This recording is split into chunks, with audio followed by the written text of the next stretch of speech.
Good morning. Good morning. Good morning. Day 19 with technical difficulties, but that's okay. We have no power over the internets and the technology therein. But it's day 19, and today I want to talk about something that a lot of transformation spaces don't spend too much time on. Probably because it's not exciting.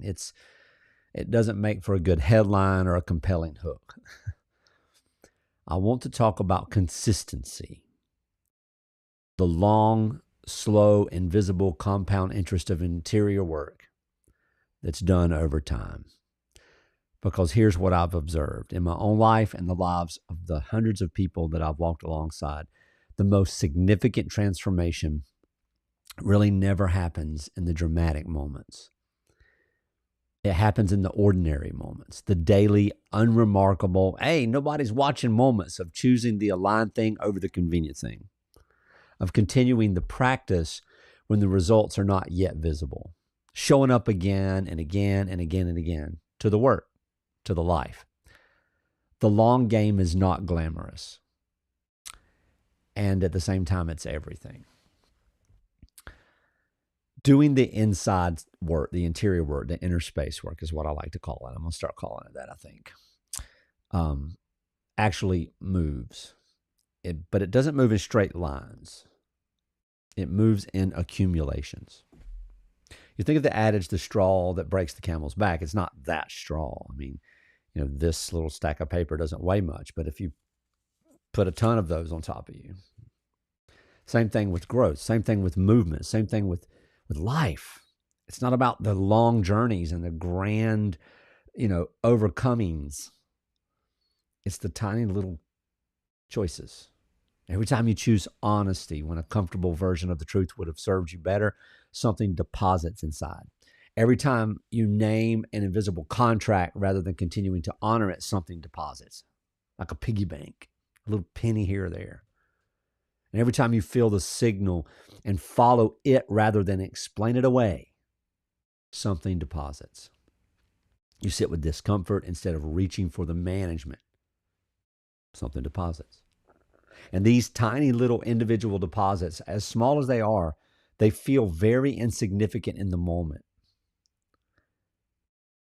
On any given morning, showing up here, sitting with one question, making one small aligned choice that doesn't feel like transformation. It feels like Tuesday. When the technology doesn't want to help get you online, but yet you sit here anyway and you just come on. It feels like Tuesday. Guess what? It is Tuesday. But the accumulation is real. And at some point, not on a schedule that you can predict, at some point, and usually when you're not looking for it, you have to go back and go, wow, this accumulation breaks through into visible, felt change. And you look back and you can see the compound interest, and it's staggering. This is why people who quit before the breakthrough, this is why they miss it. It wasn't that they didn't do the work. It's because they couldn't see the accumulation, and they concluded, understandably, but wrongly, that nothing was happening. Hey, guys, something is always happening. Interior work, the inner space work, done consistently, always produces. It just doesn't always produce on the timeline that we hope for. And there are a few things that I've watched kill the long game in people who were genuinely doing the work. And the crazy thing is, they would swear to you that they are free. They are not free. And the people who are free can see the chains around their neck when they walk in the room. So I want to name these things that kill the long game,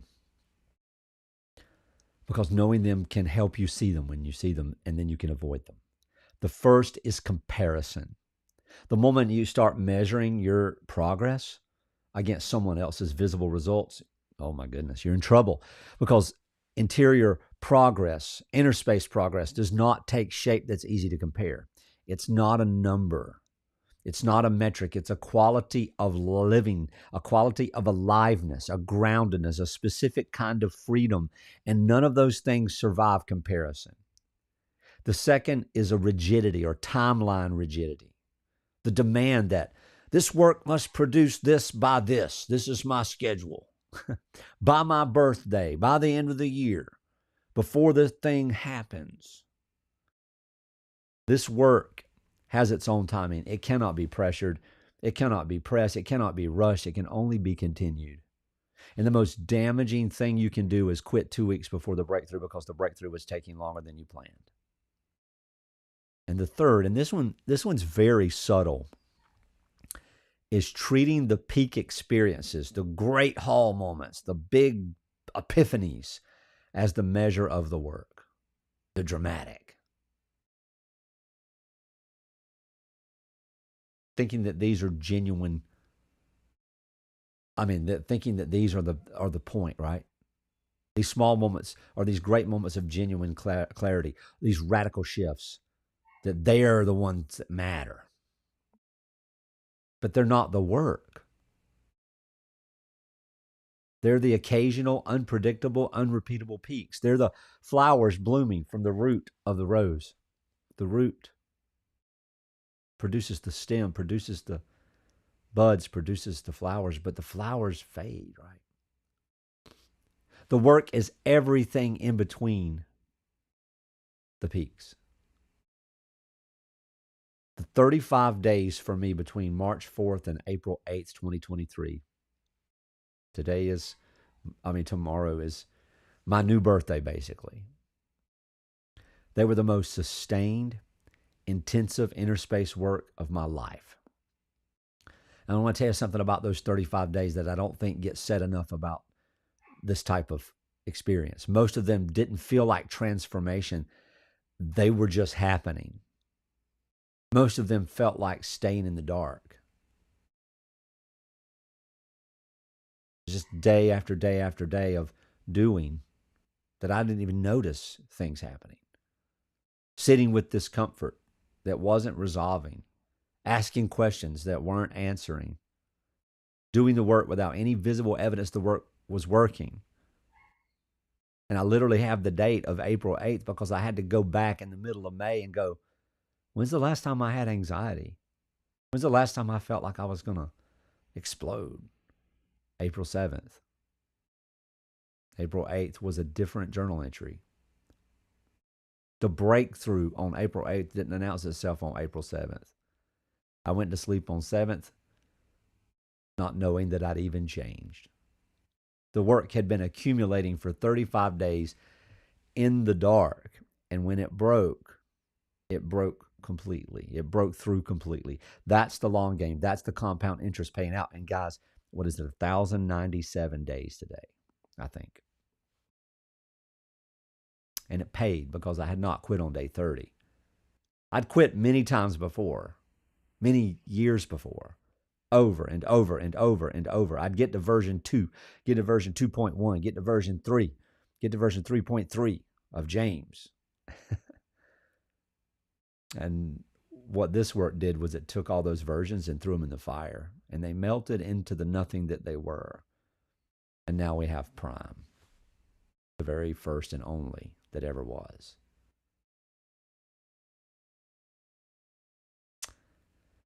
I didn't quit because that's not who I am. Honesty aligns liberation's language.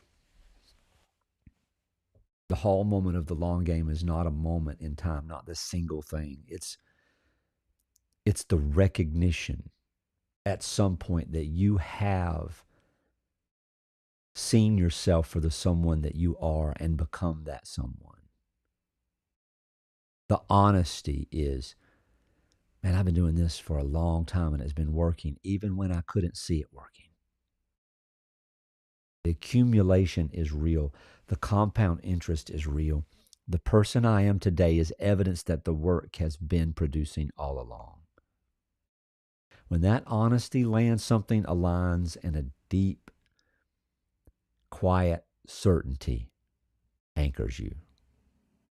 The language that forms is not the language of arrival alone. It is arrival.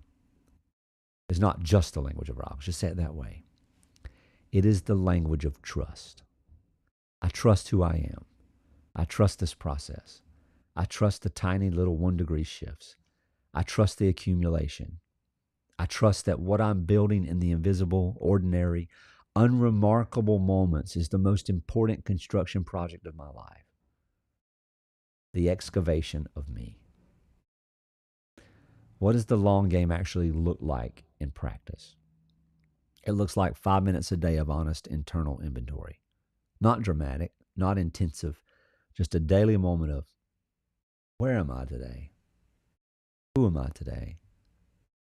What am I honoring or not honoring? What's my signal say? It looks like returning to the work after you inevitably drift from it. You're going to. Because you have weeks where the practice slips. The long game is not about never drifting. It's about always returning. Always returning. And it looks like patience that's not passive. Not waiting for the transformation to happen to you, but actively and consistently doing the ordinary work that transformation requires, trusting that the accumulation is real even when it's invisible. So, one little practice today. Make a list of the small, invisible, interior choices you've made since this series started. The moments you chose honesty over convenience. The places you felt the signal and didn't entirely ignore it. The things you've seen that you cannot unsee. These are the deposits. Let yourself see them, because the evidence of the long game is the accumulation, and you may have accumulated more than you know. Day 19. Keep building. Tomorrow is day 20. 3 weeks in. And I want to do something personal. I want to write a letter, not to you, to myself, and read it here in public. Because that's what living free in public looks like sometimes. So be well. I'll see you in the morning, and let's set you free.